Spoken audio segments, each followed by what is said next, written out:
पहला प्रश्न।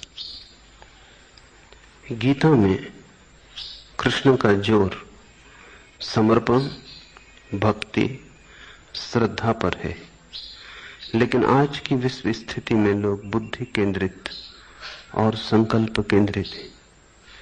इस स्थिति में गीता का मार्ग किस प्रकार मौजू बैठता है? इसलिए ही मौजू बैठता है। लोग जब अति बुद्धि केंद्रित होते हैं तो बुद्धि एक घाव की तरह हो जाती।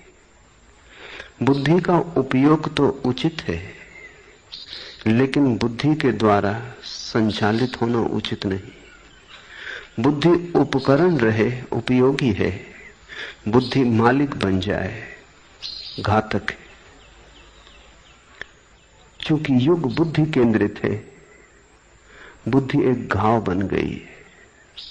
उससे न तो जीवन में आनंद फलित होता, न शांति का आविर्भाव होता, न जीवन में प्रसाद बरसता। जीवन केवल चिंताओं और चिंताओं से भर जाता है। विचार और विचारों की विक्षिप्त तरंगें व्यक्ति को घेर लेती। बुद्धि अगर मालिक हो जाए तो विक्षिप्तता तार्किक परिणाम है।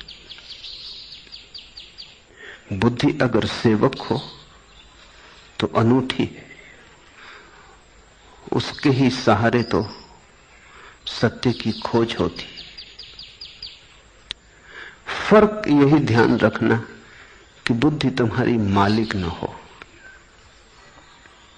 मालिक हुई कि बुद्धि उपाधि हो गई। इसलिए कृष्ण का उपयोग है।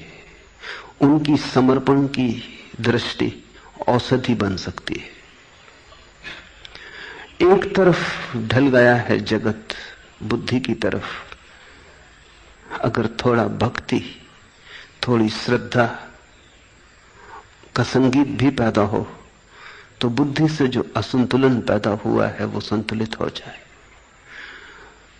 ये जो एकांगीपन पैदा हुआ है, एकांत पैदा हुआ है, वो छूट जाए। जीवन ज्यादा संगीतपूर्ण हो, ज्यादा लयबद्ध हो।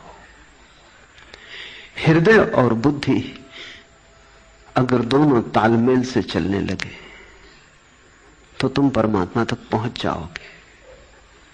ऐसा ही समझो कि कोई आदमी यात्रा पर निकला हो, बायां पैर कहीं जाता हो, दायां कहीं जाता हो, वो कैसे पहुंचेगा मंजिल तक? हृदय कुछ कहता हो, बुद्धि कुछ कहती हो, दोनों में तालमेल ना हो तो तुम कैसे पहुंच पाओगे? बुद्धि ले जाएगी व्यर्थ के विचारों में, व्यर्थ के ऊहापोह में, कुतूहल में। हृदय तड़फेगा प्रेम के लिए, प्यासा होगा श्रद्धा के लिए। दोनों दो दिशाओं में खींचते रहेंगे। तुम न घर के रह जाओगे न घाट के। ऐसी ही दशा मनुष्य की हुई है। समर्पण का यह अर्थ नहीं है कि बुद्धि को तुम नष्ट कर दो। समर्पण का इतना ही अर्थ है कि बुद्धि अपने से महत्तर की सेवा में संलग्न हो जाए।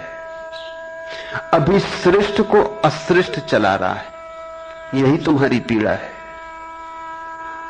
अगर श्रेष्ठ अश्रेष्ठ को चलाने लगे, यही तुम्हारा आनंद हो जाएगा। अभी तुम सिर के बल खड़े हो। जीवन में पीड़ा ही पीड़ा है, नरक ही नरक है। तुम पैर के बल खड़े हो जाओ। अभी तुम उल्टे हो। बुद्धि कीमती है, इससे ध्यान रखना, लेकिन बुद्धि घातक है अगर अकेली ही कब्जा करके बैठ जाए। और बुद्धि की वृत्ति है मोनोपाली की, एकाधिकार की। बुद्धि बड़ी ईर्षालु है। जब बुद्धि कब्जा करती है तो फिर किसी को मौका नहीं देती। जब विचार तुम्हें पकड़ लेते हैं तो फिर कोई निर्विचार के लिए जगह नहीं छोड़ते। अगर दो विचारों के बीच निर्विचार भी तिरता रहे तो विचारों से कुछ बिगड़ता नहीं, तुम उनका भी उपयोग कर लोगे।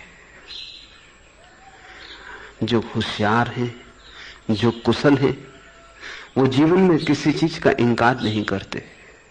वो सभी चीज का उपयोग कर लेते। जो